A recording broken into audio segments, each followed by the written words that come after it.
The dawn crept into the Tower of the Hand like a thief, threading pale shafts of light through the shutters to pry at Eddard Stark's uneasy sleep. His dreams had been crowded by winter wolves and golden lions, by words he could never take back, and deeds he had not yet the courage to commit. When the first bird call pierced the hush, he rose, knowing the godswood would grant no solace this morning.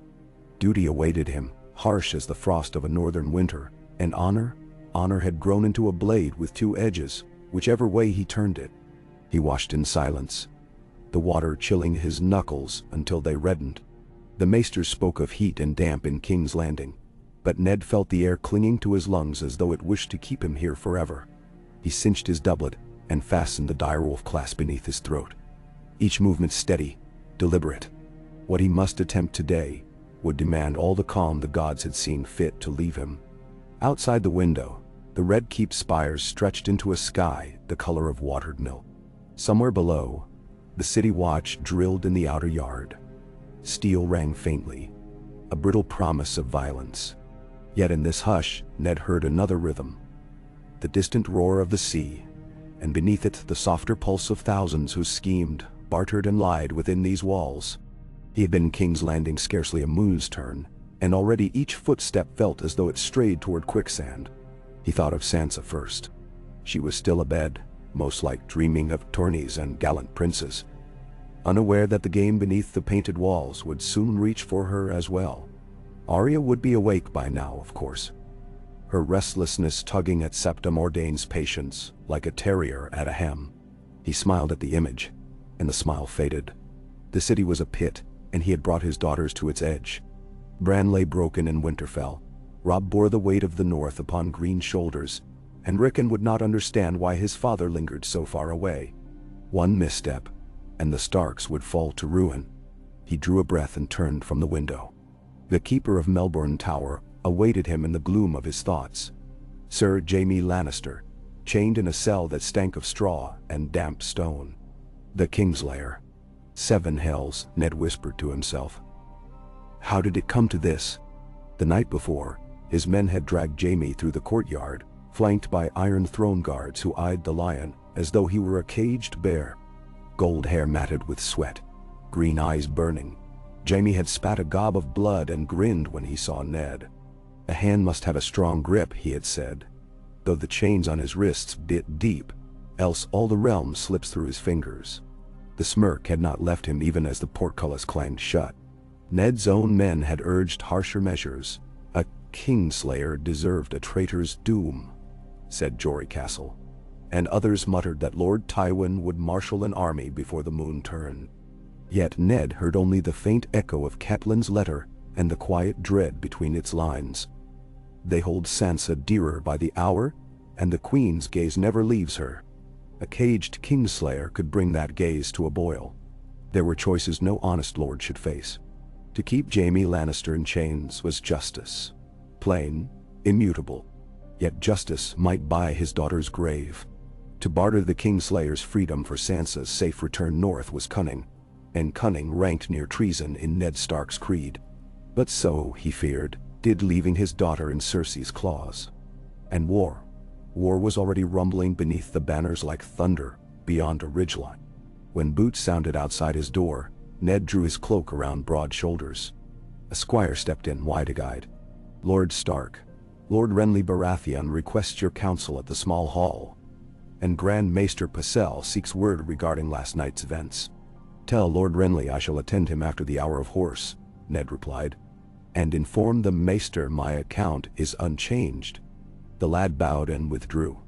Ned laced his gloves, then paused when he saw Ice leaning in the corner, the great sword's pommel shaped like a direwolf's head. He touched the leather scabbard, remembering the chill of steel when he took the dishonored deserter in Winterfell's godswood. His father's sword, and his father's father's. In King's Landing, justice was a tapestry of bright lies. Even a blade as broad as ice could not slash through every knot. He left the chamber, Maester Luwin's bronze keys replaced by Sir Roderick's watchful gait. Today, though, he needed neither steward nor guard. He walked alone, the corridors echoing with his footsteps and the faint clatter of servants. Tapestries fluttered, in a lazy draft. Dragon lords in crimson and black, kings of old with melted crowns. Every face seemed to judge him. A turn of the stair, and he entered the belly of the Red Keep, where the torches licked damp walls, and the air smelled of cold iron. His arrival was expected. 2 gold cloaks stepped aside and shoved open a heavy oaken door. Inside, the corridor opened onto a row of cells, and at its end, Jaime Lannister waited upon a stool, wrists bound to manacles overhead. The Kingslayer's tunic hung open, revealing bruises blossoming like purple orchids along his ribs. Yet his gaze remained bright, that insolent half-smile curling his lips as Ned approached. "You look well for a man in chains," Ned said. "I've endured worse beds," Jaime answered, "though your hospitality could improve. A pillow perhaps, or a harpist. I hear the Dornish sing sweetly of swords and sins." Ned stood before him. "Jests will not loosen those shackles. They will loosen the mood." Jaime tilted his head. "I mislike silence. Silence between us is the sound of fate gathering its knives. I should think you familiar with knives." Ned gestured to the manacles. "Yet here you sit, harmless. For now." Jaime's smile thinned. "What would you do, Stark, if Tywin Lannister gathered 60,000 swords at your doorstep? If your father marches, he marches against the realm, not one lord. The king's justice will meet him. A noble sentiment, if Robert ever wakes from his wine. But we both know Cersei holds the king more firmly than any maester's leech." Ned ignored the dig. "You rode down my men in the streets. Sir Jorah lies in a grave for it." "I did," Jaime admitted, unflinching. "Would you believe regret in my voice?" "No. I did as I must. Targaryen or Stark, no man strikes my brother and rides away smiling. And yet your brother's dagger found my son's belly while he slept." The jailer at the door shifted, uneasy, but Jaime's expression did not change. "You mistake me for the Imp Lord Stark. Tyrion may be many things, but a Childslayer he is not. So he told Lady Catelyn under my roof. Still, the facts remain. The dagger was his. The assassin's tongue was cut for silence, and my boy lies broken." Jaime's gaze wandered to torchlight shimmering along the damp floor. "Facts are seldom truths, I found. But let us set them aside a moment. You have not come to debate what is past. What bargain brings the hand to his prisoner at dawn?" "Mehmet Stag." Ned crossed his arms. "The smell in the cell. Stale straw.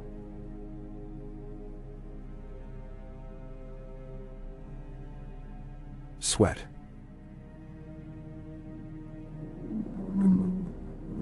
Rust." Reminded him of dungeons at Winterfell after a long winter. "A father's bargain, Sir Jaime. You know something of fatherhood, I trust." Jaime arched a golden brow. "Shall I boast of my bastards?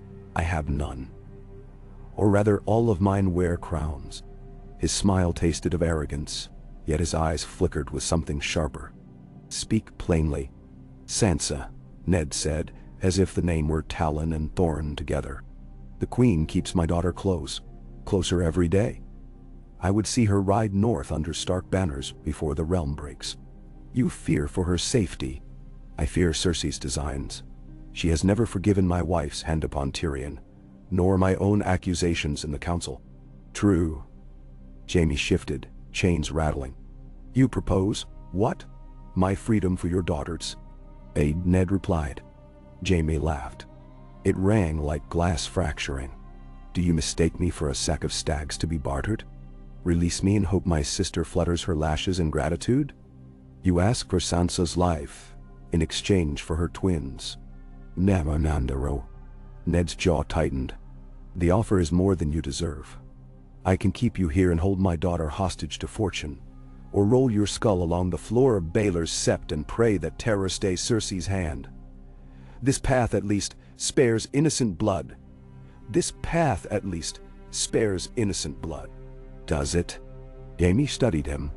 "If I step from these chains, I return to my family armed with knowledge that House Stark dares seize a Lannister against the king's peace.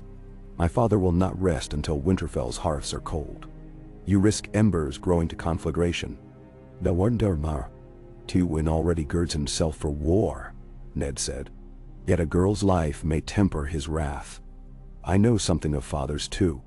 Silence settled, thick as the walls. Jaime's eyes narrowed. And why tell me? If you mean to release me, do so. If not, leave me to my own company. Because, Ned answered, I would hear your word.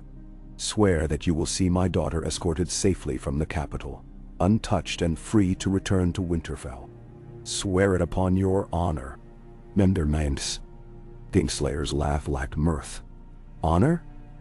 You have a queer sense of jest, Stark. They call me Kingslayer for a reason. You pronounce that word as though it were a cloak of white. Yet some cloaks grow heavy in time, Ned observed. Are you content to swagger through the world with oaths broken at your heel? A shadow crossed Jaime's face, brief as a cloud over the sun. I swore vows to keep King Aerys safe, true. And when I ran him through, I kept half the city safe instead. Do you condemn me for that?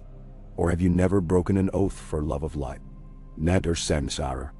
Ned found no ready answer.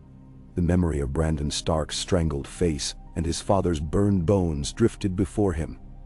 Promises made in Winterfell's wind-torn godswood. Promises shattered beneath the Iron Throne's shadow. He pushed them aside like frost-brittle leaves. Swear, he said again, voice low. Swear by the old gods and the new. Jaime's chains creaked as he straightened. I will swear, he said. Upon whatever gods still heed me. I will see Sansa Stark sent north unharmed, if I go free now. Damnatio, and bear my message to the Queen. I shall. Ned regarded him a long moment, weighing the man's word. Honor had teeth, but so did necessity. When the moon is high, he said at last. A guard will come. He will bring clothes, a cloak, and a horse saddled for the King's Road.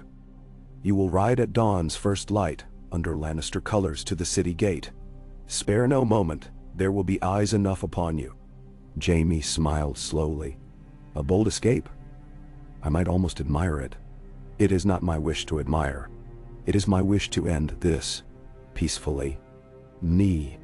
What of your other daughter? Jaime asked quietly. Arya, is it? She slices at shadows with a wooden sword, so the rumor swears. Cersei may think her unruly. Arya is fleet, Ned said. She will find her own road, and I will find hers. He turned on his heel, cloak swirling behind him. The door groaned shut, and Jaime Lannister's laughter followed him down the corridor, though whether mocking or impressed, Ned could not tell. And then the council chamber stank of fruit gone soft, but Grand Maester Pycelle's smile was as ripe as ever. Lord Renly lounged near the long table, fingers drumming a light tattoo on his sword belt, while Varys drifted in the background, scenting the air like a cat who had already stolen the cream. The eunuch's eyes gleamed above lavender silk sleeves. My lords, Ned greeted, taking the seat at the table's head. Summon whatever concerns you have. The hour is early. Renly pushed a coil of dark hair from his brow. Early, yes, and full of rumor. Half the Red Keep whispers that the Kingslayer lies in chains by your order. The other half says he's fled the city disguised as a septa. His grin flashed white. Which is nearer the mark? The first, Ned answered. Sir Jaime was arrested after a skirmish with my guards. A skirmish? Pycelle tutted, beard trembling. Those poor men. Does his grace know? He sleeps, Varys murmured. Lady Lysa claims milk of the poppy eases a king's aching brow. Yet this morning, the pitcher was found untouched. He inclined his head toward Ned. A curious state of affairs, my Lord Hand. What troubles you, Lord Varys? Ned asked. Our queen. For one. Cersei's displeasure grows palpable. Last night she paced the maiden vault until dawn. The stones remember her steps. No. Ned felt their gazes press upon him. It was a lawful arrest. Renly straightened, the easy humor fading from his face. Lawful arrests stir unrest, Eddard. I've drawn enough banners to know Tywin Lannister's temper is not to be taken lightly. You may have lit a spark on a field of dry grass. Ned clasped his hands. Then one of us must quench it. I will speak with the queen. Timon. A dragon might speak with a sheep, Pycelle murmured. But it does not end in conversation.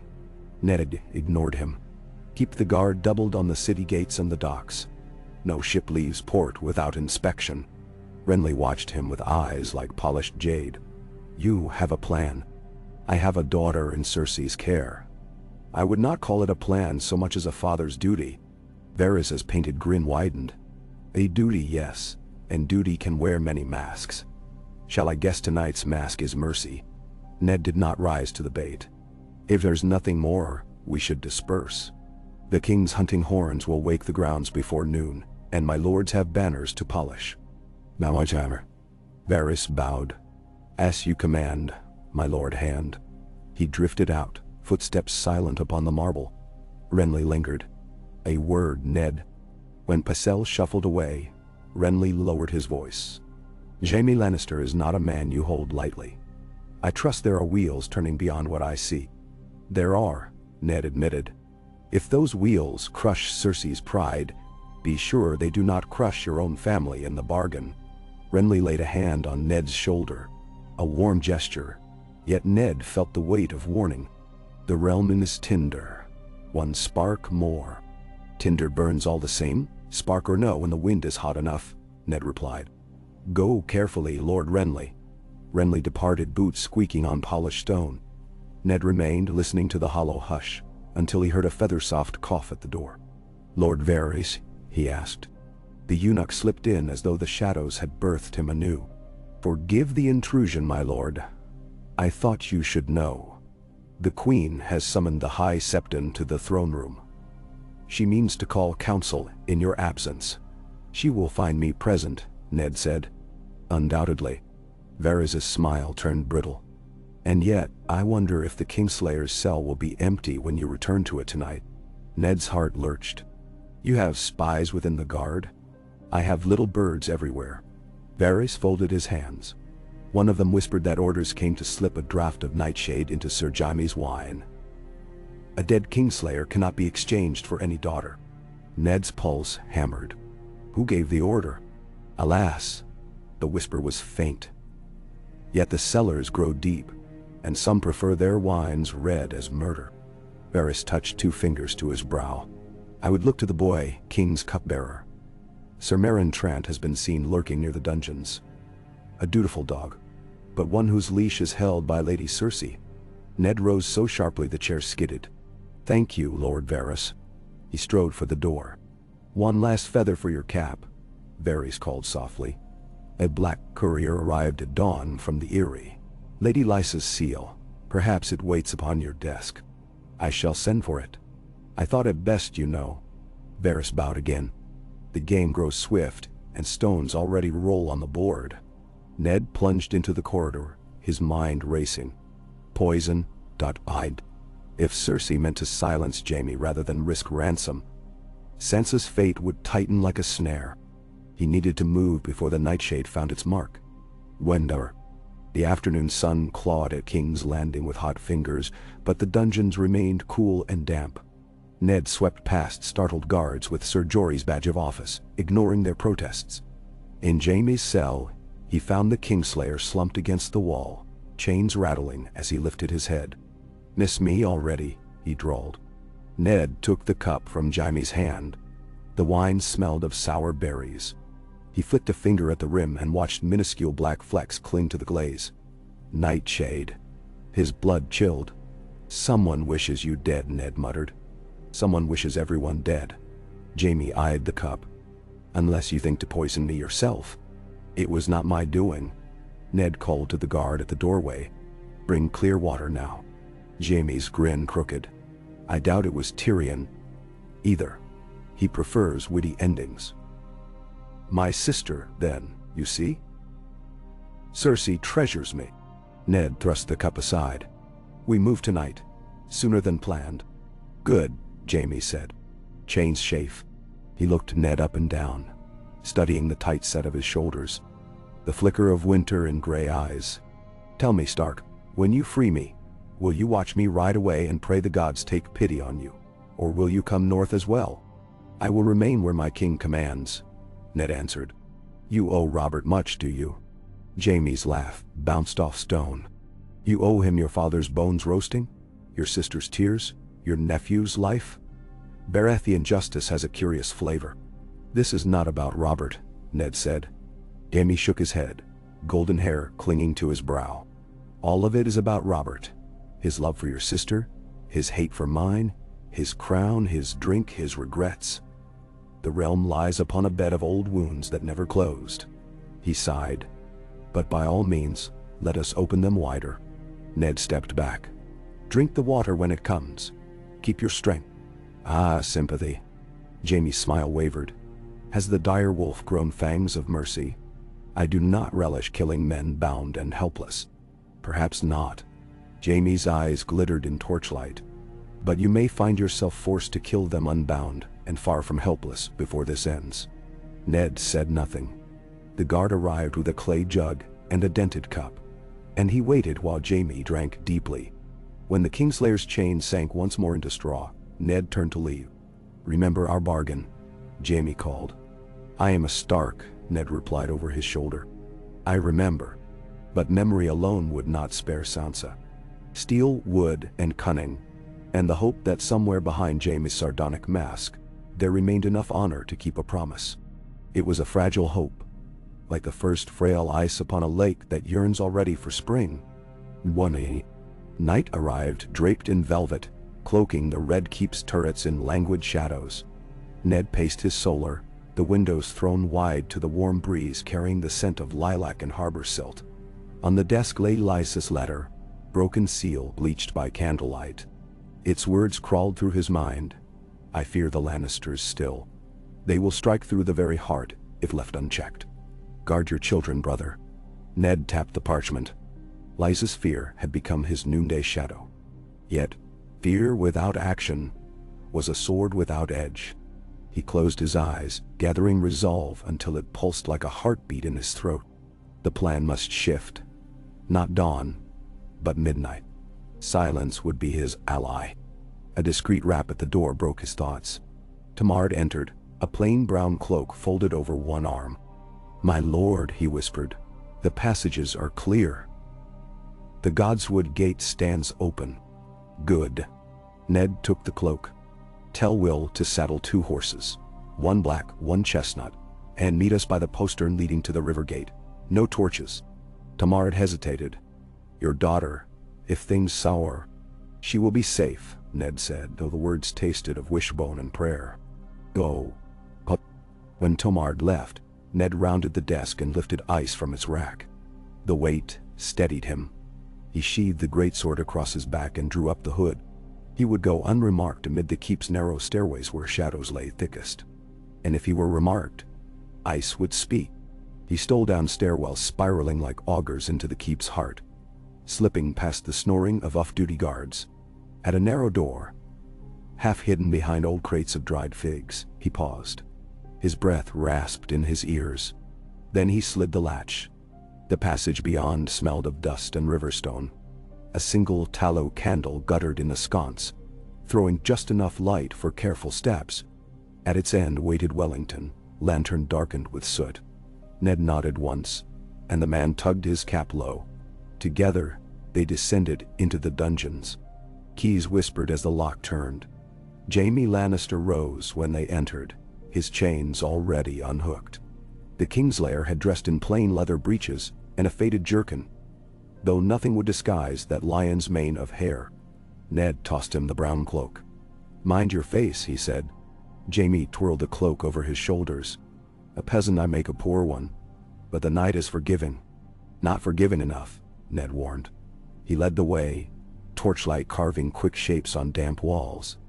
Jaime's steps followed softly, a swordsman's grace in every stride. Twice they ducked alcoves when guards passed, the clang of distant laughter masking their breath. Ned felt the realm's breath too, hot, expectant, waiting to roar awake. They reached the door to the river tunnel. Tamard and Will stood by the mounting block, horses pawing softly. Ned handed Jaime the reins of the black. Ride hard until the first mile marker past the turning for Rosby. There you will find a man in brown leathers with a clasp carved as a deerwolf. Give him this." He pressed a token of smooth weirwood into Jaime's palm. "He will see you safely to the queen."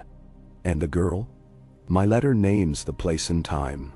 Sansa will be delivered on the morrow, or the next if roads permit. Fail in this, and your father will know why his son's head has gone from his shoulders." Jaime grinned. "So stern, but I appreciate clarity." He tucked the token away. "Farewell, Lord Stark. Pray for gentle weather." Ned watched him vault into the saddle. For a heartbeat their eyes met. Gray frost to green fire. And in that thin space hovered understanding, fragile as cobweb. Then Jaime wheeled the horse, and they were gone, hoofbeats fading in the hush like a drumbeat retreating.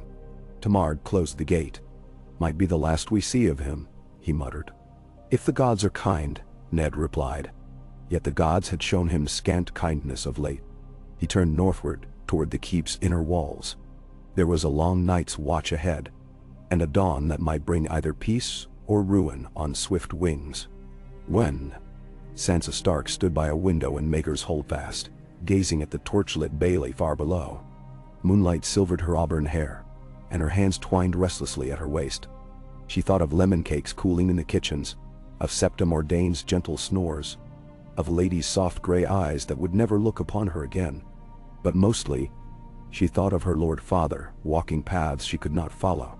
Footsteps echoed behind her, soft as satin whispers. She turned to see the queen, a vision in emerald silk, golden hair loose over bare shoulders. Cersei's smile gleamed. "Cannot sleep, dear girl." "I was thinking, your grace." Sansa curtsied. "Of tomorrow's tourney?" Cersei crossed to her, bracelets chiming. "The knights of the realm will ride for glory, and for bright eyes such as yours." She brushed a curl from Sansa's cheek. "But their swords are nothing to the love of a father." "Do you love your father, Sansa?" Sansa swallowed. "With all my heart." "Good." Cersei's fingernail traced a path across Sansa's jaw. A gentle motion, yet it raised gooseflesh on her neck. "Hold him in your heart when the world grows dark. Hold him, and you will find courage." "Is the world growing dark?" Sansa whispered. Cersei's gaze drifted to the window, and for an instant, the moonlight revealed weariness in those jade eyes. Then the mask returned. "Not if our knights ride true." She turned away, skirts whispering. "Sleep now. Tomorrow brings sun and song." She left Sansa with the night, with the hush of looming things unsaid. Sansa hugged herself, heart fluttering like a finch in a net. Below, the torches guttered, and far above, in another tower, Eddard Stark prayed to gods old and new, his hands wrapped around the hilt of ice, while in the dark, between his breaths, he listened for a roar that might already be rising beyond the city walls, the roar of a lion returning to its den, clutching promises between its teeth. On the King's Road beyond the city gates, Jaime Lannister spurred the black gelding to a canter.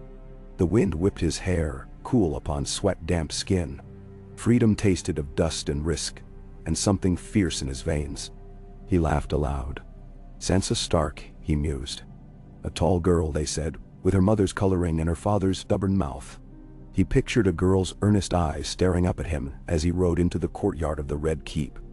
A shred of parchment tucked in his glove. Ned Stark's voice echoing from the words. "Her safe return for your safe return. Honor for honor."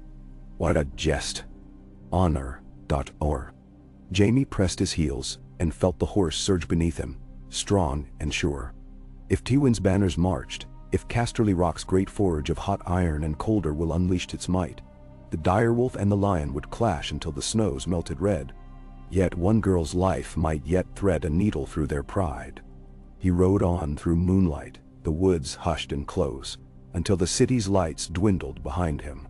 Ahead lay crossroads of blood and gold, and the terrain of his own conscience. A map he knew poorly. But tonight he would trace it anew. For Sansa Stark, for his sister, for a debt that might yet be paid with something other than sword ditch. When the night breeze carried a wolf's distant howl, Jaime lifted his eyes to the stars and wondered whether it was a warning or a benediction. When in the silent hours before dawn, Ned Stark returned to the Godswood. Candle in hand, he knelt beneath the weirwood's bloodred leaves. The carved face regarded him, sap tears glimmering like rubies, the mouth twisted in an ancient lament. He pressed his palm to the rough bark. "Watch over her," he whispered. "Watch over us all." Leaves rustled in the still air, a susurrus like a great heart beating and slowing. Beating and slowing. Ned closed his eyes and tasted salt on his tongue.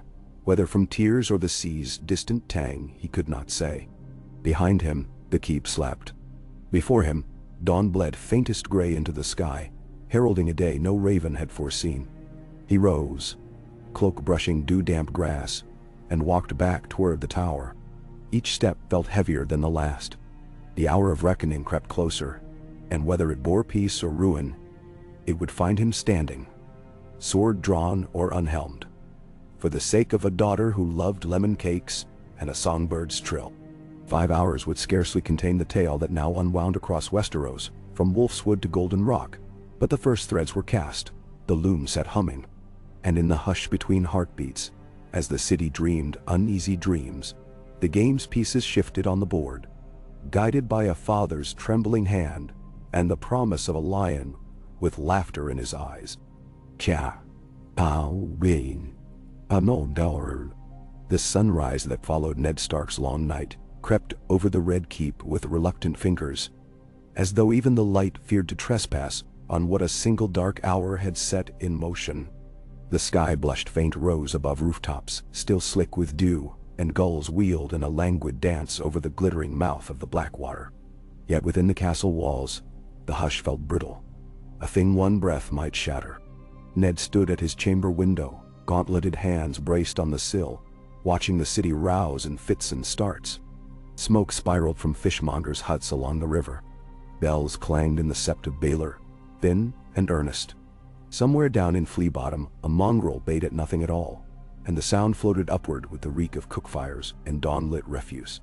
To Ned, every note of ordinary life rang dissonant. The world below seemed oblivious to how easily one rider slipping through a postern gate could wrench the realm onto a different track. A knock. He turned as the door opened to admit Petyr Baelish, lean and cat-footed in green silk. Littlefinger's smile glimmered like a coin newly minted. "Ah, Lord Stark, you greet the day earlier than most." He paced in without awaiting leave, plucking dust from his sleeve. "Tell me, are the tales true? That the Kingslayer dreams this morning in an oblight so deep even spiders lose their way?"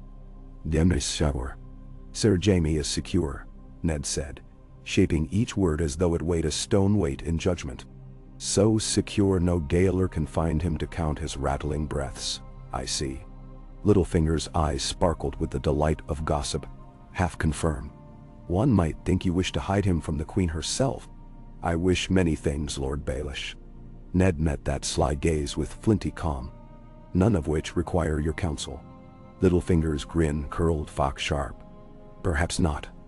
Yet I deliver counsel regardless, at no charge, a rare kindness. Keep your secrets from Cersei if you must, but keep a closer watch on Lord Renly. He hunts allies like a cormorant hunts silverfish, and has little care whom he startles beneath the water." "Now, what allies?" Ned asked, though he half suspected the answer. "The ones who wear roses on their doublets, or stag racks on their helms. Any sigil that can march and raise cheers. Renly's smile is bright, but bright things burn quickly. Guard yourself from that heat." Littlefinger pivoted for the doorway, flicking a two-fingered salute. "I suppose I'll see you in council, if the Queen does not drag us there by our ears before the candles melt." When he had gone, Ned fastened his cloak and belted a short sword beneath it. Ice was too unwieldy for close passages he might soon need to tread. Then he took the sealed letter he had penned an hour before, addressed in a firm hand. To Sir Roderick Castle, at Winterfell. He tucked it within the breast of his doublet. Secrets and messages, each a blade of its own kind. The corridor outside murmured with early movement. Servants carrying baskets of linens, guards trading yawning half-salutes. Ned's stride drew them aside like wheat bowing to wind. His eyes tracked each face, marking which knights wore Lannister crimson tassels on their belts, and which gold cloaks bore new scratches on their cuirassins. Signs of quarrelsome patrols. If Cersei had discovered Jaime's absence by now, the tremor had not yet rippled to these lower levels. But tremors were deceptive. The first crack in a river ice could appear calm at the edges. At a small side door leading to the Maegor's holdfast courtyard, Ned paused to watch two septons guiding a cart filled with holy oils toward the Sept of Baelor. The older of them bowed stiffly. "Blessings of the seven, Lord Stark," he intoned, "and of the old gods upon you." The reply fell out of Ned's mouth by habit, though here every wall dripped with sigils of the new faith that had overrun the realm since Aegon's conquest. He nodded and took the steps toward the holdfast bridge. It was there he nearly collided with Arya, hair tangled, cheeks smudged as if she had sparred with chimney ash. She skidded to a halt, wooden practice sword knocking against her knee. "Father," she hissed, darting a look over her shoulder toward the guards a dozen paces back. "I came to find you. Something feels wrong. The Queen's men are everywhere." He knelt swiftly, blocking her from view with his cloak. "Not now, little wolf. Return to your room. Stay with Septa Mordain until I send word. They're hunting for Uncle Benjen's killer in the stables, they say." "But I heard two of Ser Meryn's men talk. They said a lion slipped its cage." Her gray eyes shone with the grim spark his own mother had always called the winter flame. "They mean Sir Jaime, don't they?" Ned held her shoulders. "Arya, you must listen. Nothing you heard leaves your lips, do you understand? Your sister's safety depends upon silence. Sansa," she frowned, "is she in danger? All of us are, unless I move carefully. Be patient, and do not wander." Her mouth pressed into a line. "Sansa will never believe she's in danger unless she can see it in front of her face." Arya's small hand clasped his. "Swear you'll tell me if I can help. When the time comes." He squeezed her fingers, then rose. "Go on." She fled back across the bridge with the spring-heeled grace of a cat. Ned watched until she vanished through an archway, then turned toward the Tower of the Hand. The bells for the council session would peal soon. In Maegor's holdfast, sunlight filtered through colored glass to dapple peppermint glow across the Queen's solar. Cersei paced before a tall mirror, emerald silk swirling around boot heels black as resentment. Before her stood Ser Meryn Trant and 3 Lannister guards loaned from the city garrison, each one steel-clad, silent, faces pale. "He was seen when?" Cersei demanded, voice slicing like shattered slate. "An hour past dawn, your grace," said Ser Meryn, helmet tucked under one arm. "The outer watch at Pig's Gate reports a single rider matching the Kingslayer's description passed beneath the portcullis. Unchallenged. They thought him a courier. And none thought to stop him?" Her laugh cut the air, brittle glass. "Because no one expects the Queen's brother to flee his sister's protection. Fools. My father will have their hands." "It seems he left by order of the Hand," Ser Meryn ventured. Cersei's gaze snapped to him. "Eddard Stark." She tasted the name with curling disgust. "Find the girl. Bring Sansa to me. I will not have my lord father think I barter hostages like a fishwife in a dockside squabble." Immediately, Ser Meryn gestured the guards away with curt jerks of his gauntlet. Cersei moved to the window, breath stuttering. She pressed trembling fingertips against the cooled glass. "Jaime," she pictured his grin. That insufferable confidence. And beneath it, the flicker of trust he granted only her. Ned Stark dared to steal it, to bargain with it. Her nails scraped the lattice. "Stark," she whispered, as though naming a monster to banish it. Yet monsters did not retreat. They hunted. She spun toward her desk, tore open a drawer, and pulled forth parchment rich with Lannister crimson edging. The first strokes of the quill spat black anger. "Father, be wary. The North betrays even the bonds of guest right. The Kingslayer is taken from us, and I fear for your namesake." In the Tower of the Hand's council chamber, the mood hovered between tension and brittle courtesy. Grand Maester Pycelle sat wheezing into a sleeve drenched with camphor. Lord Renly reclined at ease, though his boots tapped an impatient beat. Varys smiled over steepled fingers, his lavender sleeves forming perfect snowy billows. Only Lord Stannis Baratheon's absence went remarked by none. Stannis had not left Dragonstone in half a year, yet his silence seemed more present than any chair. When Ned entered, conversation died as if quenched. He took his customary place, the great table's varnish reflecting torch gold against his dark cloak. "My lords," he began, "I thank you for assembling on short notice. We have matters of pressing import." Pycelle scoffed lightly. "Is Ser Barristan expected? The King's Guard should weigh heavy in such discussion." "Dan da shall. Ser Barristan will join us shortly," Varys purred, "though I suspect the matter concerns his sworn brother and the Queen." Renly folded his arms. "Rumor rides faster than ravens this morning. Will you confirm or deny, Lord Stark? Has Jaime Lannister fled the dungeon?" Before Ned could answer, the door banged open and Ser Barristan Selmy strode in, white cloak billowing, sword at hip. Behind him, slunk Littlefinger, eyes bright with foxfire amusement. Barristan's face looked carved of old marble. "My lords." He stopped, scanning the gathered faces, then trained his stern gaze on Ned. "Lord Hand, I have concerning tidings. The Kingslayer's cell lies empty." A hush thicker than dust blanketed the room. Renly's brows shot up. Pycelle sputtered. Varys stroked his chin as though this only confirmed some private calculus. "I know," Ned said. The words fell like stones. Silence rolled back, replaced by a clamor of overlapping protests. Pycelle stammered about justice and a king's law broken. Renly swore softly. Littlefinger's low chuckle threaded through the noise. "Be seated," Ned commanded. The authority in his voice cleared the tumult like a blade. "Sir Jaime was removed upon my order." "You?" Barristan's honor-struck gaze flashed disbelief. "On whose warrant?" "On the warrant of the realm's peace," Ned replied. "Jaime rides north to treat for Lady Sansa's release."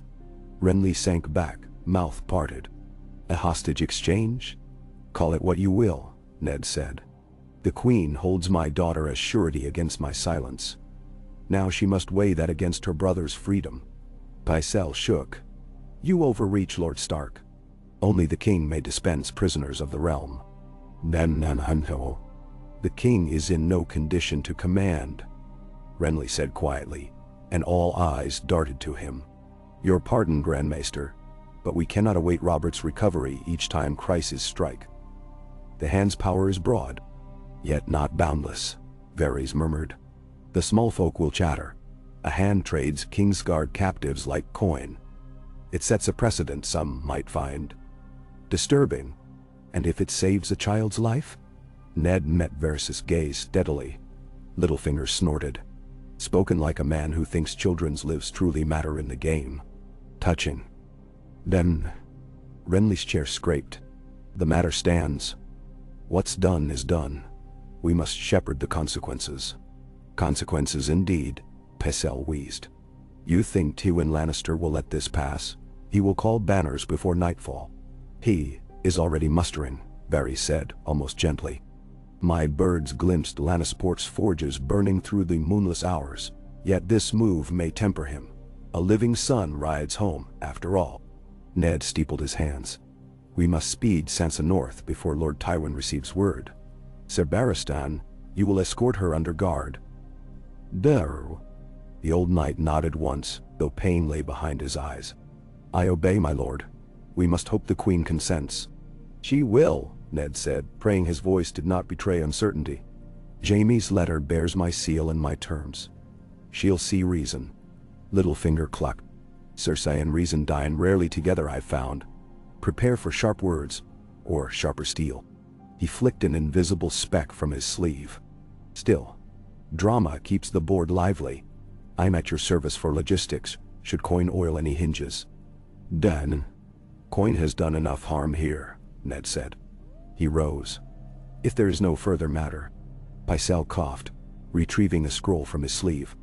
"A raven from Dragonstone, my lord. Arrived at dawn." Ned took it, cracking Stannis' seal. The words within were terse as the Lord himself. Robert rots while Lannisters scheme. I sail when the moon turns. Ready the city or doom it. He folded the letter slowly. Stannis will return soon. Renly's brow creased. And when he learns you freed the Kingslayer, he'll have your head beside Lannister's on a spike. Let him sail first, Littlefinger said, almost cheerfully. The tide's run is tricky, and boats do sink. Ned ignored him. We adjourn. He passed the scroll back to Pycelle and strode out, not waiting for acknowledgement. In her bedchamber near the maiden vault, Sansa paced. She had woken to find two of the Queen's ladies bustling about with nervous energy, chattering that her grace required Sansa's presence in the royal apartments. They would not say why. Septa Mordane waited pale and tight-lipped by the door, forbidden to accompany her charge. Sansa's stomach fluttered as she descended the stair in silken slippers. She smoothed her dove-gray gown, rehearsing polite phrases. Her mind darted to Arya's solemn warning the night before. Don't trust Lannisters. But Arya saw dangers in shadows and breathed swordplay even at supper. Sansa clung to quieter hopes, that the Queen had arranged a new gown for that afternoon's hawking, or perhaps wished her counsel on a song for the next feast. Yet when she entered the royal solar, Cersei's face told another tale. The Queen sat rigid at a writing desk, green eyes ablaze. She dismissed her ladies with a flick. The door closed with ominous softness. Sansa. The name came like a blade sliding free of scabbard. Tell me how much you love your father. Sansa's throat tightened. I love him dearly, your grace. As any daughter would. Cersei leaned back, expression unreadable. Would you die for him? Sansa swallowed. I would obey him, my queen. Answer the question, child. Tears pricked Sansa's eyelids. If it pleased your grace, I would do whatever. The queen's hand slapped the armrest. Enough pleasing me, answer. Yes. The whisper trembled, yet never reached Sansa's lips. Cersei watched, eyes narrowing at the silence.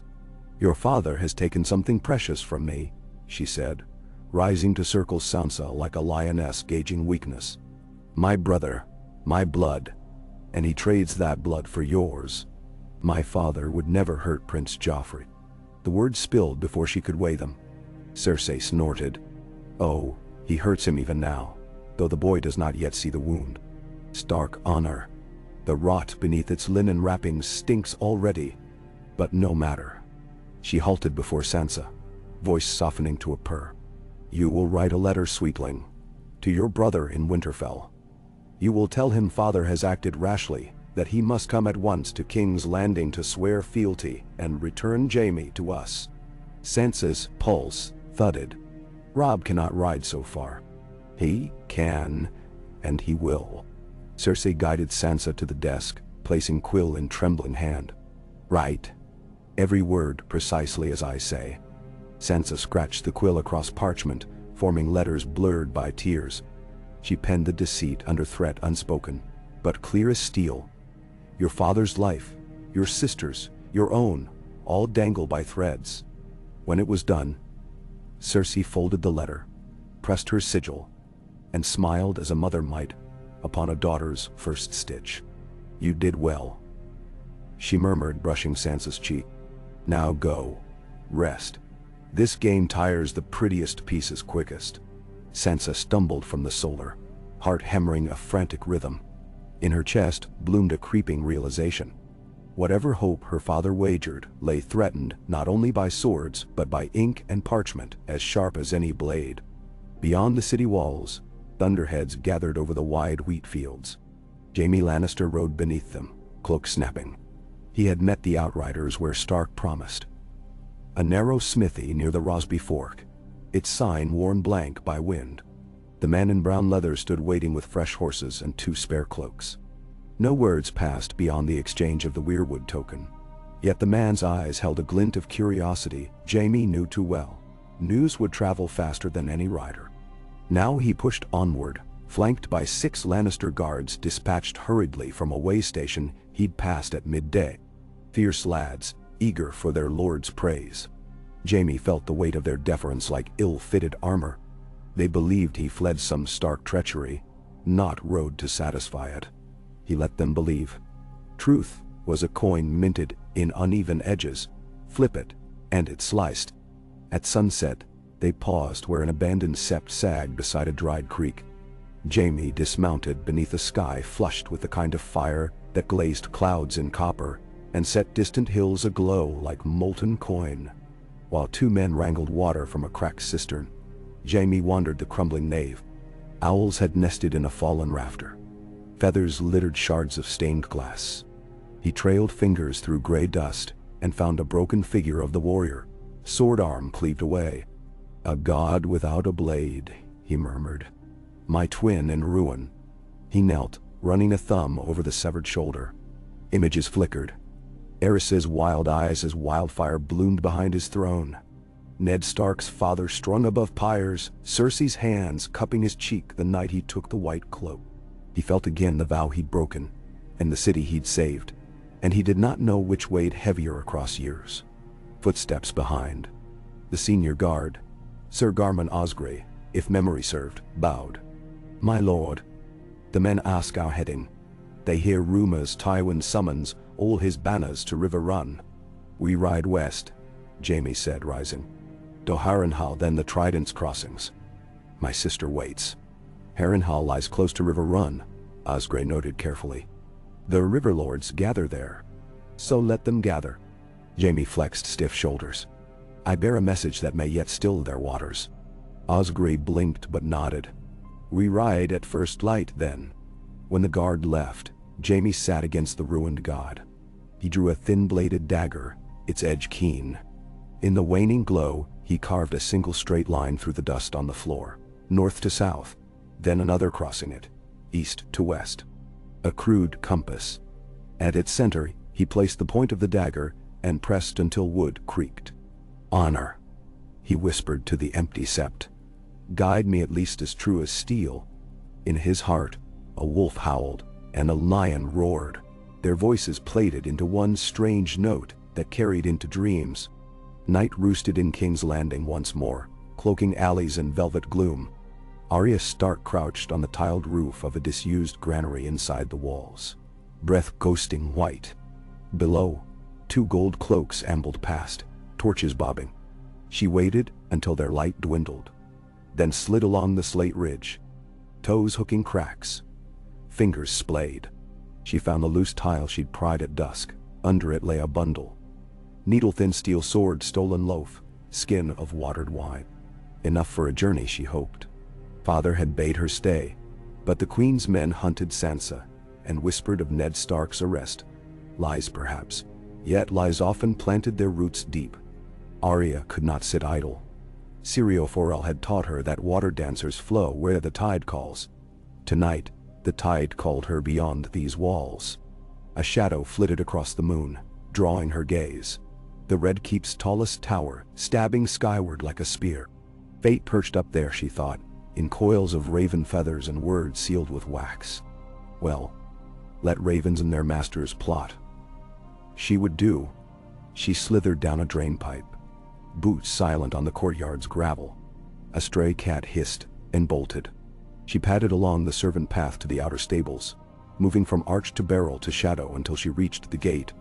Two guards lounged by a brazier, dice clattering on an upturned bucket. "7 hells," one muttered. "Ser Boros lost 2 silver stags on that throw. Let him. My purse grows fat on his father's coin." Arya edged around stacked hay bales. A slave bell clanged from deeper in the yard. Cows shifting in their stalls, restless. The breeze carried sharp tang of dung. She spotted her chance. A wagon laden with straw, its driver dozing slack-jawed on the seat. She darted up the side, burrowed beneath the straw, and lay still as frost.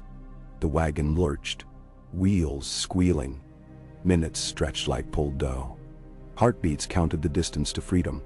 When at last the wagon rolled through the postern arch, Arya peeped. The guards paid it no heed.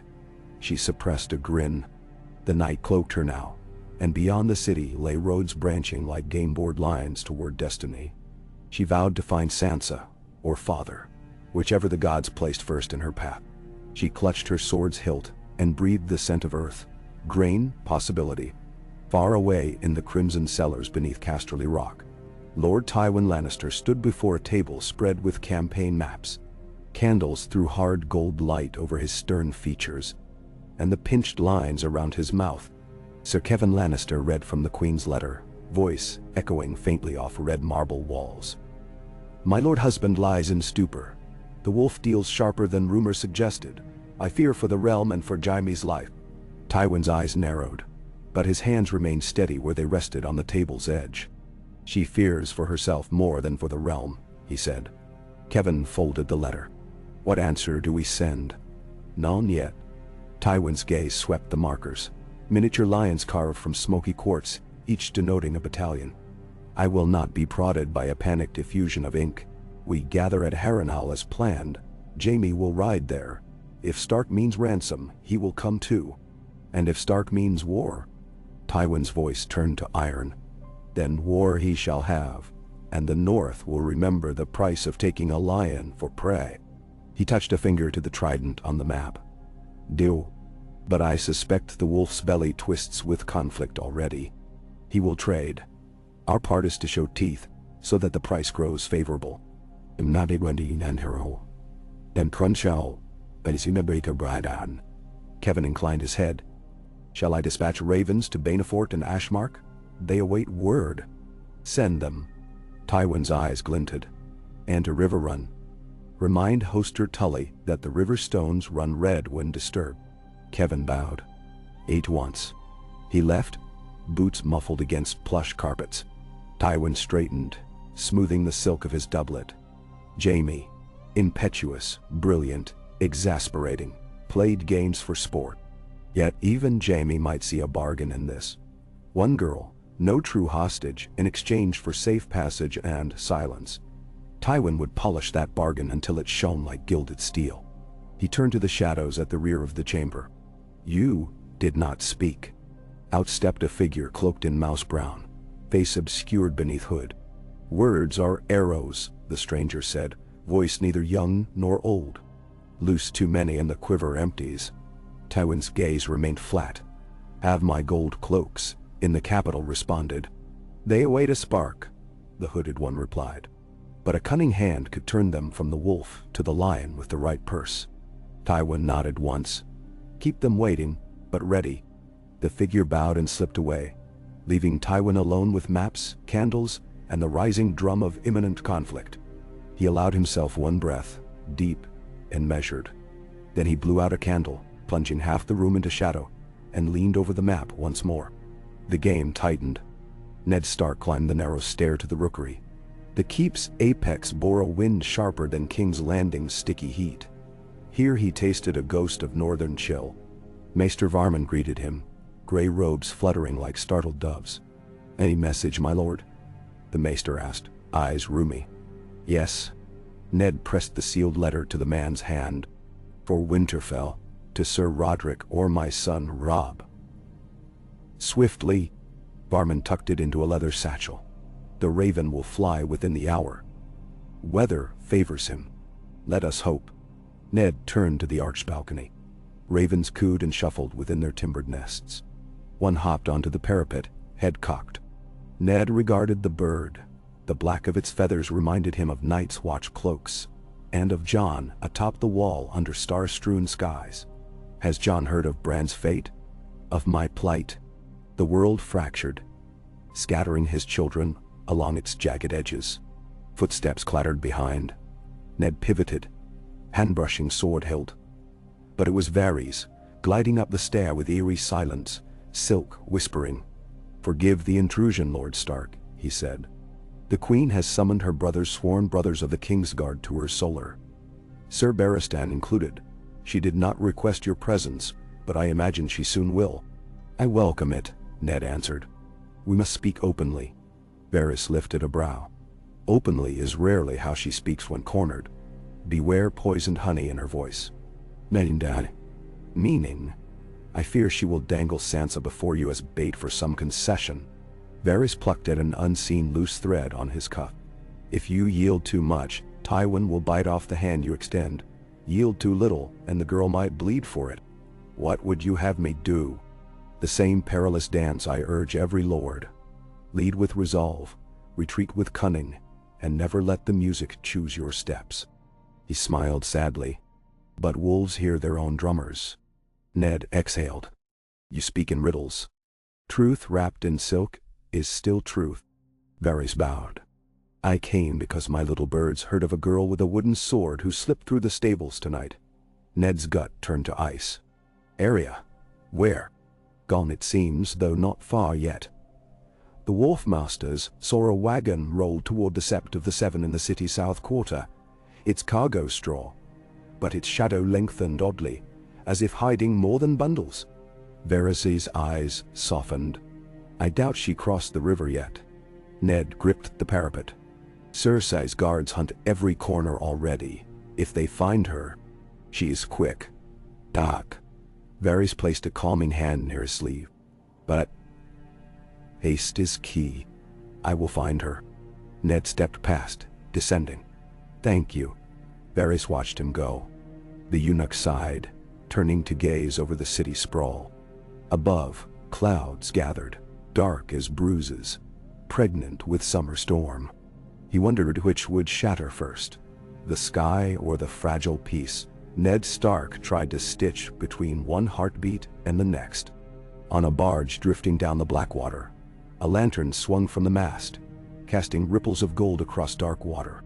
Within the flicker sat a lithe figure cloaked in charcoal. The smuggler's name was Cobb, and Cobb's hands flecked the tiller with old callus. Beside him, Arya huddled beneath a borrowed cloak, chewing stale loaf. The barge's rough boards creaked under gentle current. Quiet as pudding this river, Cobb muttered. Take us to the Fingers and you'll see waves kiss sharper than wives. Arya bit back questions. Syrio had taught her. A water dancer lives in silence until strike. But curiosity pricked like nettles. Where do you go? She asked. Where coin flows. Cobb grinned, revealing 2 missing teeth. Tonight to the Hook, drop saltfish by dawn. Come morn maybe Gulltown, if wind jumps. You want off sooner, you say? No. She knew none of those places.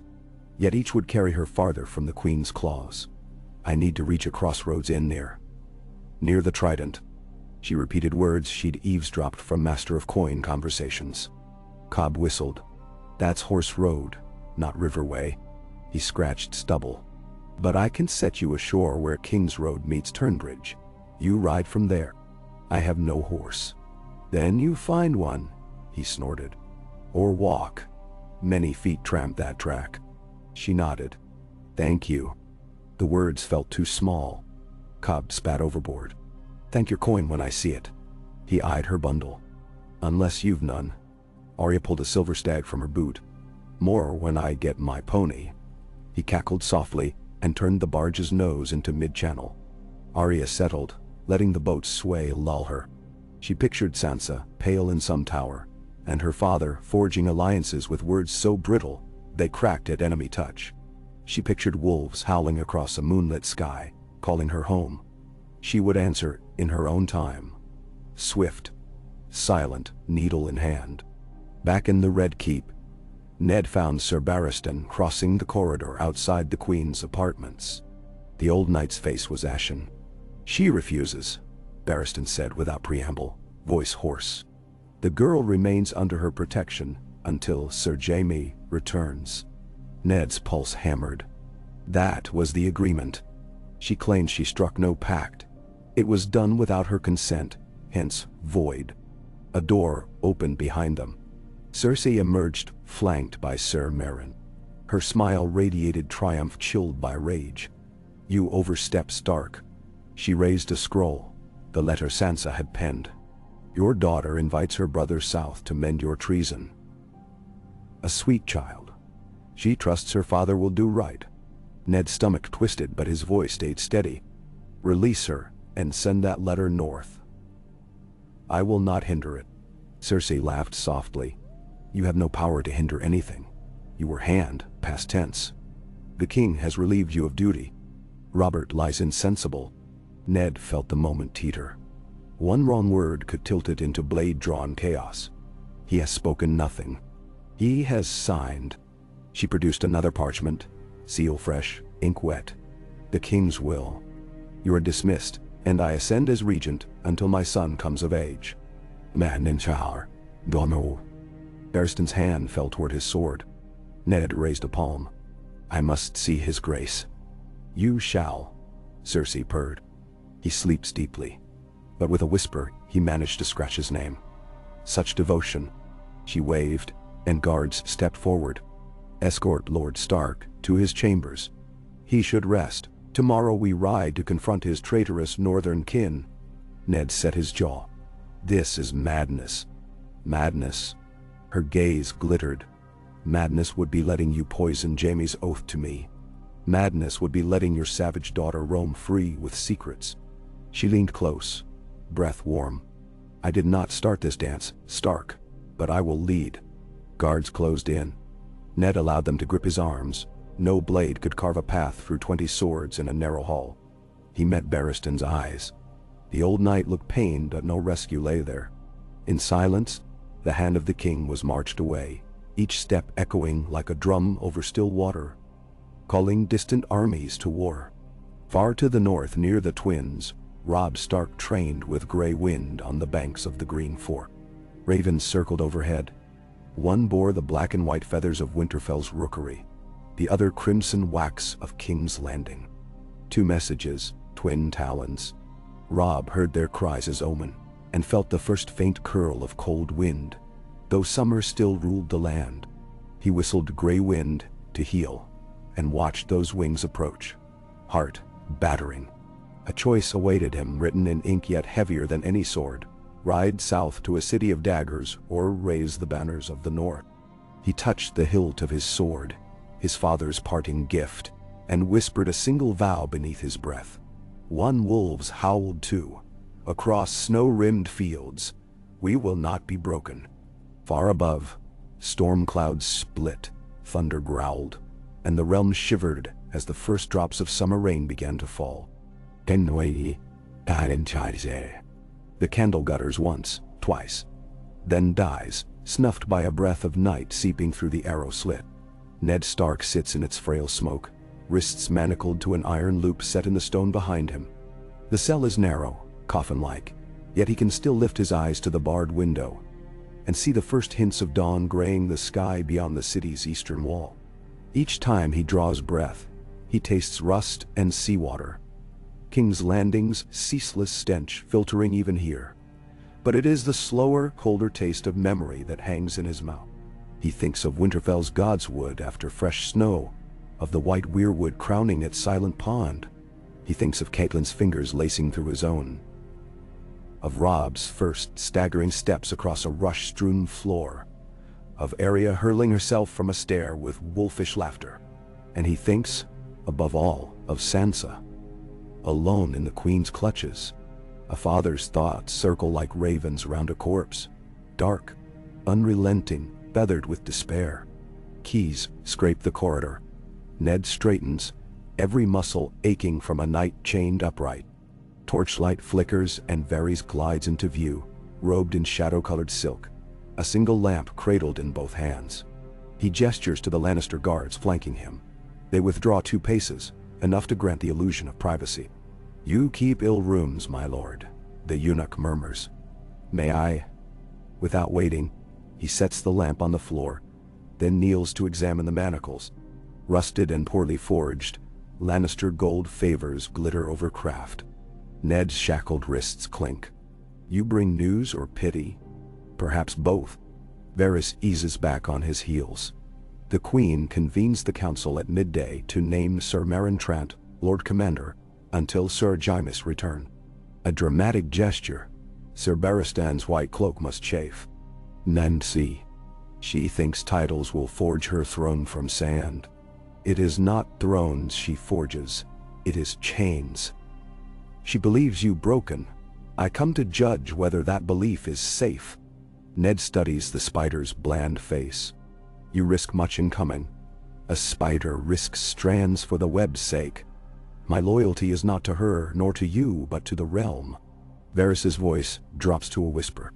Tell me, if I slip this key beneath your pillow, do you flee to Dragonstone, to Stannis, to plot fresh war?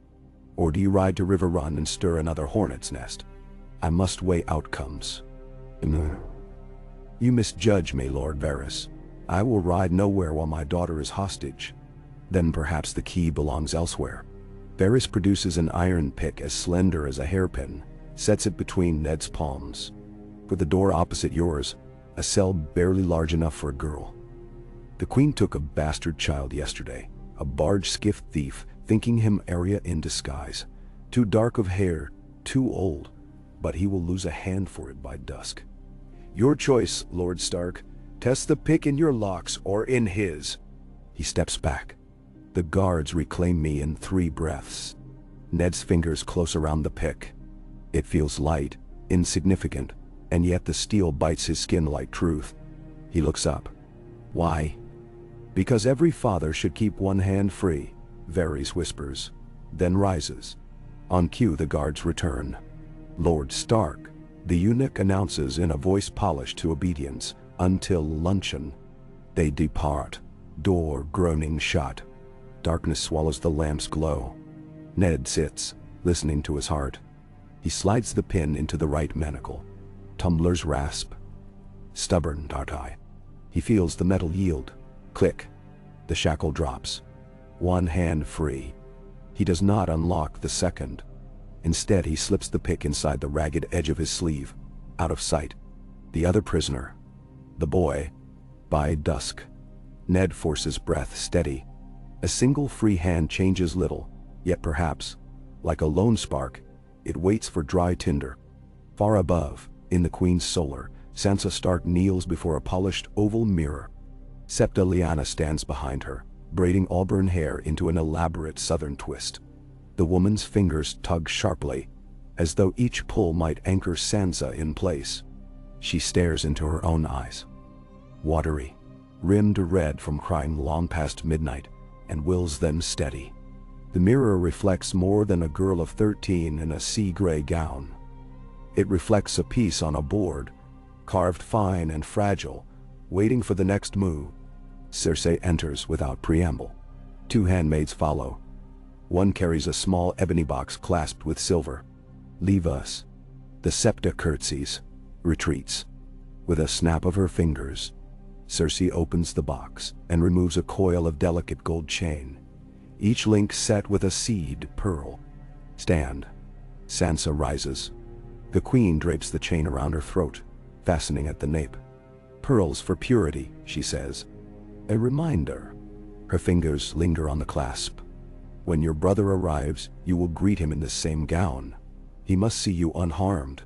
Sansa's tongue sticks to the roof of her mouth. Your grace, my brother. He rides then. The raven flew last night. If winds favor, he will reach the trident by fortnight's turn. Cersei's eyes search Sansa's reflection. Smile. Men ride faster for smiles.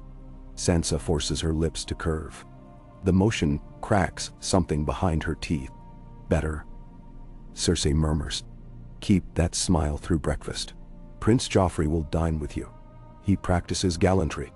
Joffrey's gallantry, Sansa knows, is a serpent shedding softer skins. Each day he grows sharper, more impatient. She nods. Cersei's hands drop away. One last thing, the queen adds. Should Eddard Stark refuse confession later today, I will require assurance he remains amenable. Speak with him. Persuade him that penitent words will spare the realm. Speak warmly, daughter to father, you understand. Sansa's breath catches. May I see him? In the Godswood at sunset. The Septon will stand witness. Cersei lifts Sansa's chin with lacquered nail. A single sentence can save dozens of lives. Hold that weight in your mouth. When the queen leaves, Sansa sags. Her smile remains fixed in the mirror, a ghostly curve that no longer belongs to her. Arya Stark wakes to cawing gulls, and the sour smell of mudflats. Cobb's barge bumps a weather-drowned piling, ropes creak. She blinks up at mist-wreathed marshland, tall reeds, glassy water broken by darting silver fish. Dawn paints the horizon pewter. Cobb spits over the side. Turn bridge, he grunts. King's Road's 2 miles yonder. He jerks a thumb toward a ribbon of trampled fieldstone that winds between copses of alder. Best be off. Riverfolk wake soon enough. Arya shoulders her bundle, pays him another silver, and hops onto a slick plank wharf. She wades through knee-high grass until the barge recedes into haze. Alone, she savors the silence. A loon's distant cry reads whispering. A thin path shows fresh hoofprints. She follows. After an hour's walk, the King's Road emerges, rutted and busy despite early hour. Wagons creak south laden with sacks of barley. Northward ride two sellswords in black and white half-cloaks, laughing in Braavosi accents. Arya hugs the verge, cloak hood low. At a mossy milestone she pauses, reading chipped runes. King's Landing 60 leagues. River Run 40. Winterfell 800. The numbers loom. Impossible. Footsore already, she imagines Sansa's face if Arya simply strode into the throne room, sword drawn. Impossible too. But other roads exist. A chime of harness rings behind. She steps aside as a trader's page trots up, leading a shaggy gray palfrey, burdened with 2 crates of wool. The page, a freckled girl perhaps 15, grimaces as she walks. One crate is split. Loose yarn spills, trailing like a comet of red fiber. Arya sees opportunity. She glances ahead. No one near. With 3 swift steps she falls in beside the page. "String came loose," she says. The girl startles. "Gods, you from the reeds?" "From nowhere." Arya pulls a leather cord from her bundle. "Help me retie, else you'll lose coin." They halt, kneel. Arya knots the cord deftly, tucking ends beneath slats. The page sighs thanks. "You heading Riverlands?" Arya nods non-committally. The girl frowns at the cramped saddle. Could ride him double till next inn. Safer than footpads along marsh track. Arya's heart leaps. "Fair trade for your cord," the girl says. Arya mounts behind her, sliding needle beneath cloak. They set off. The palfrey plods but sure-footed. Distance shrinks beneath hooves. With each mile, Arya feels the realm widen. Possibilities blooming like storm clouds across sky. Jaime Lannister's column skirts the northern fringe of the Red Fork. Dusk settling in bruised bands across water. Harrenhal's broken towers loom ahead. Jagged bones silhouetted against dying light. Smoke smudges the sky. Campfires of gathering houses. Lefford, Serret, Crakehall, lesser banners drawn by whispers of Tywin's summons. Ser Garman Osgry rides beside him.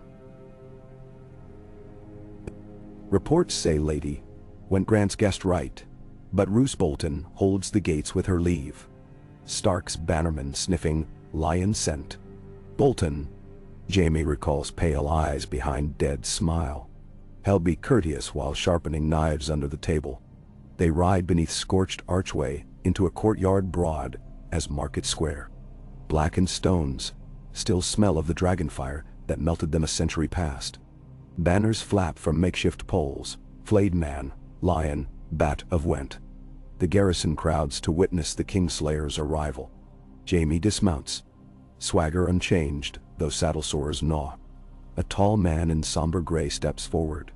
Roose Bolton, face eerily unlined, expression calm as pond ice. "Sir Jaime." Lady Went regrets her infirmity. "I bid you welcome." Jaime unslings cloak. Courtesy from the Dreadfort, wonders abound. Bolton's smile barely lifts. "Your father approaches from the west. He arrives by morrow's noon." Jaime nods. He feels tension ease. Tywin will weigh Stark's bargain, command decisive course. Yet another thought intrudes. Will Lord Tywin honor Jaime's own promise to deliver Sansa safe? Promises hold scant worth on campaign tables. "Quarters?" he asks. Bolton gestures to a high tower, still largely intact. "The Maid's Tower, 4th level, guarded for your privacy." "Or my cage," Jaime mutters. He follows nonetheless, boots clacking up spiral steps. Inside his assigned chamber he finds a basin of tepid water, a loaf, and stale cheese.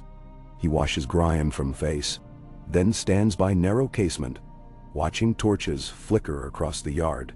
Horses whicker. Smith's hammer. Distant voices. chant camp prayers. A war smell rises. Iron, smoke, oiled leather. He closes eyes. In darkness he hears Ned Stark's low voice. Swear by the old gods and the new. He had sworn. Bolton's men now hold the gate between oath and betrayal. Jaime wonders, when did his word begin to matter again? A hollow laugh escapes him. Perhaps when a wolf lord risked realm to trust it. He pours a cup of small beer, raises it to the night. To debts, he says, then drinks. Winterfell's great hall beams quiver under thunder.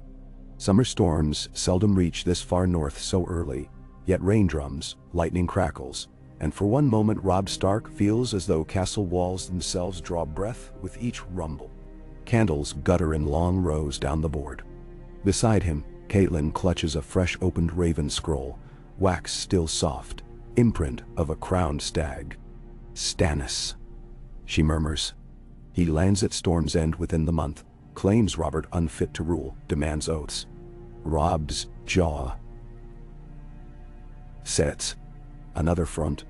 He turns to Maester Luwin. Hood dripping rain. We cannot fight south and east at once. We might not need to, Catelyn says.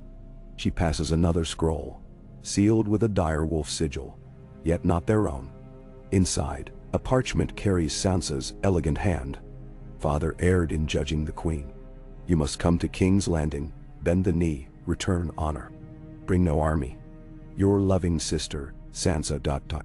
Robb stares at the words, the same he'd practiced beside Sansa for sept lessons years ago.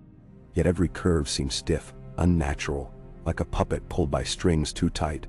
She'd never write this. Catelyn's voice cracks. Unless fear guided her pen. Sir Roderick, silver whiskers drooping, clears his throat. There is more, my lord. He nods to Hallis Mullen, who steps forward bearing Ned's own letter, delivered only hours earlier. I am held but unbroken. Join our strength with River Run. Guard the north. Trust no summons to the south. Eddard Stark. 2 scrolls. Same day. Opposite pleas. The hall quails between them. Grey wind prowls behind Robb's chair, sensing unease. Ghost of a trap. Great John Umber bellows from lower table. South thrones always dangle bait. Catelyn hushes. Yet a daughter's life dangles too. We cannot sharpen swords and forget her. I will not, Robb says. He rises. Send ravens to the bannermen. We march, but not alone. The river lords must stand with us. We go to River Run first, not King's Landing. If Lannisters hold Father, they'll answer there. He glances at Grey Wind. The direwolf bares teeth to Thunder's flash. And if the Queen uses Sansa's life as shield, she will learn shields crack. Catelyn meets his gaze. Grief and pride mingling. We ride at dawn then. Drums echo across hall as storm swells, and within its booming Robb hears the first cadence of war. At Blackwater Bay, rain lashes Dragonstone's jagged towers. Lord Stannis Baratheon stands upon the Sea Dragon Tower's parapet, cloak snapping like a banner in gale. Below on the quay, black-hulled galleys bob, sails belly wide against morning mist. Sir Davos Seaworth joins him, water streaming from cowl. The tide turns within the hour. Let it, Stannis says. His voice holds as much warmth as the storm. Word has reached me. The Lannister bitch arrests the hand, sets herself regent. Robert drinks while the lion hunts. And Renly? Stannis snorts. Renly gathers rose-scented lords, hands full of perfumed oaths. He turns to Davos. The realm needs lawful rule, not tourney parades. We sail to Storm's End, muster loyal men, then march. The Iron Throne will bend. Davos hesitates. And Lord Stark. Honorable, but a fool where daughters concerned. He may yet kneel to save them both. I will not kneel, for daughters, wives, brothers, or gods. Stannis' eyes burn. If he breaks, I shall replace him. Lightning forks across sky. Davos tastes ash in the rain. Then I pray seas prove kindly, my lord. Seas are ever honest, Stannis answers. Better than men. In the bowels of the Red keep Ned Starks. One free hand works patiently, at the bolt of his cell's low door. Sweat beads his brow. Each scrape of metal on metal risks, drawing guards gaze through slit. He times movements to hammer clang echoing from smithy above. Some are armory forging blades for a war. Some expect to last through winter. At last, the bolt slides. He leaves the shackle locked to wall. Drapes chains, slack across straw to feign weight. Door opens into corridor lit by single torch. He steps soundlessly. One booted foot, then the other, testing. He knows the way. Varys whispered it on a scrap of pad paper tucked under lamp. Third door left, girl within. Keys on hook. He finds it. A scrawny boy no older than Bran sits curled on pallet, hand bound in blood-stained bandage, 2 fingers already lost to jailer's knife. His eyes widen at Ned's silhouette. No time for fear, Ned whispers. Pick sliding in lock. Follow, quiet. Boy nods, awe-drowning pain. They slip into shadowed passage. Ned closes door, jams pick and hinge with rag, delaying pursuit. Up a stair twisting toward kitchens, smell of turnip soup thickens. Ned pushes boy into alcove as 2 servants shuffle past hefting a sack of barley each. The pair grumble of shortages, never noticing fugitives in shadow. Past scullery, down steep steps, lies postern arch opening onto terrace over dried moat. Rain sheets there, curtains of silver. Ned lifts rusty bar, hinges groan. He winces, but thunder masks. They emerge onto slick stone. Water streams off roof, pooling in ankle-high rivulets. Beyond lip of terrace, a stone chute slopes to refuse, ditch clogged by storm runoff. Slide, Ned orders. Boy trembles. Ned ushers him. Together they descend, boots scraping moss. At bottom a culvert tunnel leads outside walls. Varys' last words echo, drop the boy at Street of Sisters, North End. The silent sisters will hide him among their novices. From there, perhaps, mercy. Ned emerges into dim courtyard behind shuttered Potter's Guild, hearts hammering. Rain cloaks them, yet gold cloaks patrol cross street.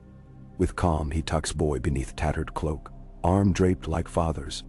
They walk. Torchlight flickers 20 paces ahead. Guards huddle under eave trading, body jokes, doubt. Ned and boy pass unseen. Lightning blinds watchers. Thunder deafens footsteps. At ruined sept shrine door the silent sister on guard extends pale hand. Ned transfers boy, whispers thanks. She bows, soundless. Shuts door. Lightning reveals for an instant her sewn closed lips. The boy vanishes into hush holier than any court. Relief surges. Yet Ned's freedom cannot last. He turns back toward keep. Each step away rips like tearing cloth. Catelyn's face robs, Bran's all stitched to the thread. But duty demands he return to chains. Sansa's life balances on that image of Ned Stark, still captured, still compliant. In darkness he re-enters culvert, mud-sucking boots. He climbs terrace, slips through postern. Luck holds, no guard rounds until he has latched door, reshackled wrist, hidden pick. Rain-wet hair drips across brow. He sinks against wall, heart racing. A life saved, a hand free, a glimmer of choice amid chains. Small victories perhaps, yet oaks grow from acorns, and storms from single sparks. Midday council convenes in throne room, not cramped solar. Cersei's design. She sits on steps below Iron Throne. Lioness flanked by Sir Meryn and Lord Commander Barristan. White cloak bright beneath vaulted windows. Lords proclaim fealty. Rosby, Stokeworth, Merryweather, men whose coin purses outweigh their swords. Grand Maester Pyceldrone's confirmation of Robert's sealed missive. Parchment shakes in his palsied grip, but the words ring. I name my queen Cersei of House, Lannister regent and protector of the realm until my recovery. Littlefinger watches from column's shadow, eyes glittering. Varys stands near dais, head bowed. Renly Baratheon, green velvet doublet gleaming, bows with forced courtesy. Long live the king, and may his sleep be brief. Cersei's smile slices. We pray daily. Her gaze sweeps hall. All matters of state now pass my hand. Betrayal will meet the axe. She signals, Doors open. Ned Stark, wrists freshly shackled, but head unbowed, is marched in between two Lannister guards. Gasps ripple through balconies. Even Renly's composure cracks. Cersei rises. Lord Eddard Stark faces charges of treason, suborning my brother's freedom, plotting war against the crown. Yet I remember his years of service. Confess misdeeds, bend knee, and mercy falls upon him. Refuse, and dwarf his honor to a traitor's head. Silence weighty as iron stone. Ned meets her gaze. He speaks, voice carrying. I sought peace, between lion and wolf, between crown and realm. My every choice shielded innocence. If mercy truly guides the Queen Regent, let her prove it. Spare my daughter Sansa. Send her north unbound. Manwarsi. Murmurs died. Cersei's smile never wavers. Confess first. Ned's eyes find Sansa in gallery, pearl chain at throat, hands clenched. Fear bleeds through mask of calm. He feels weight of hours until sunset, when Godswood meet awaits. He breathes once, twice. Then, in writing he says, I will pen confession before sundown. Speak it tomorrow atop steps of Baelor's sept. Oaths made beneath gods and men. Then my daughter rides. Cersei's brow lifts. She nods to Pycelle. Prepare parchment. Littlefinger's grin widens. He sees wheels within wheels. Varys appears impassive, yet a faint exhale escapes him, relief or regret. Barristan's jaw sets, disgusted at spectacle of confession by coercion. The game's latest move settles. One day bought, one stage set. Guards escort Ned away. As door shuts, his gaze locks with Renly's. Silent plea. Renly inclines head, imperceptible. Perhaps allies still breathe in this Viper's Hall. Twilight swaddles Harrenhal in storm-washed hues. Lord Tywin's banners crest ridge beyond lake, double column, 1,000-strong Doetshi. Trumpets blare. Jaime descends tower to greet father, cloak snapping. He finds Tywin dismounting before great gate. Armor gleams, crimson plume, steady despite wind.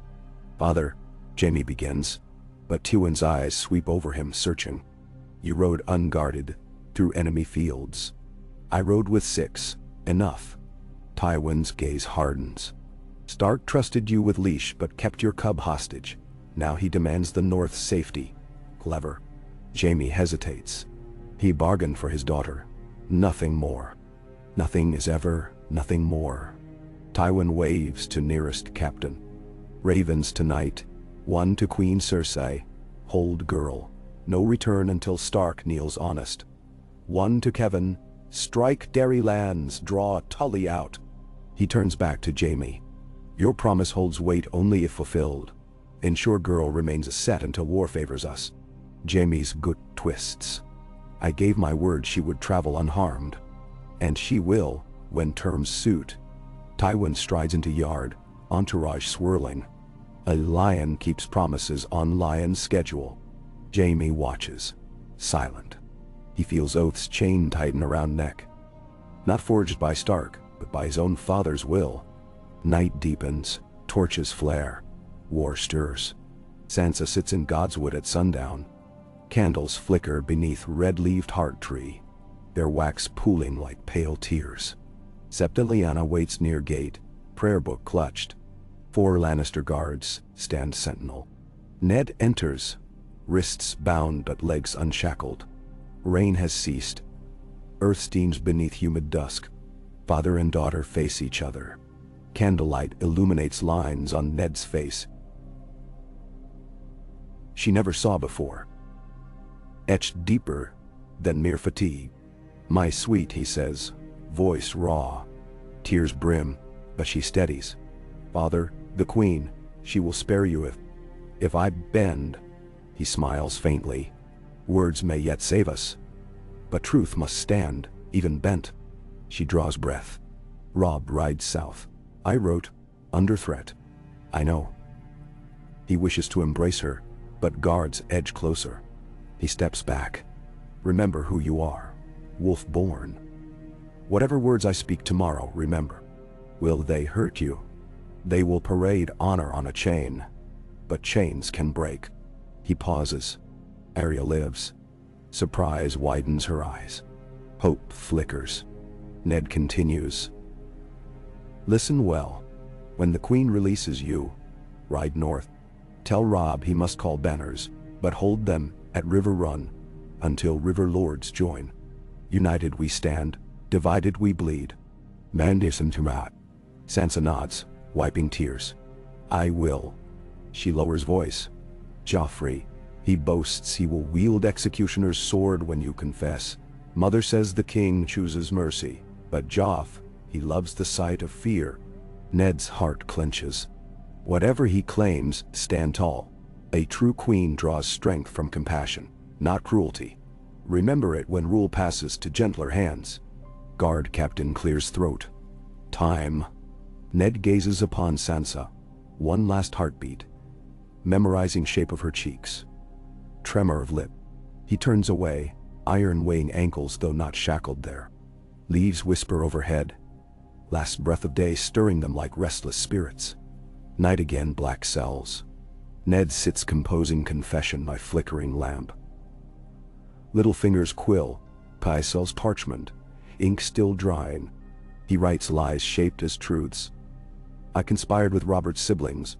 I plotted usurpation. I freed Jaime to light rebellion. Each sentence sickens, but each syllable buys Sansa's path north. Buys Arya's unseen steps along King's Road. Buys time for Robb to gather shields. Quill scritches like raven claws. He signs. Eddard Stark, Lord of Winterfell. Wax seal pressed with borrowed direwolf stamp. Mockery of his own sigil. Lamp sputters. He folds confession. Tomorrow, he will speak words aloud on steps of Baelor's Sept. Tomorrow crowds will jeer. Queens will smile. And somewhere beyond city walls, a wolf girl will slip through shadows. A lion lord will wrestle conscience. A young king will test sword's thirst. And the first true breaths of war will howl from Dornish sea to shivering sea. He blows out lamp. Darkness settles. Dark. Yet within that dark Ned Stark clings to a single living spark. The North remembers. And remembrance, he prays, will be enough to light the long night to come.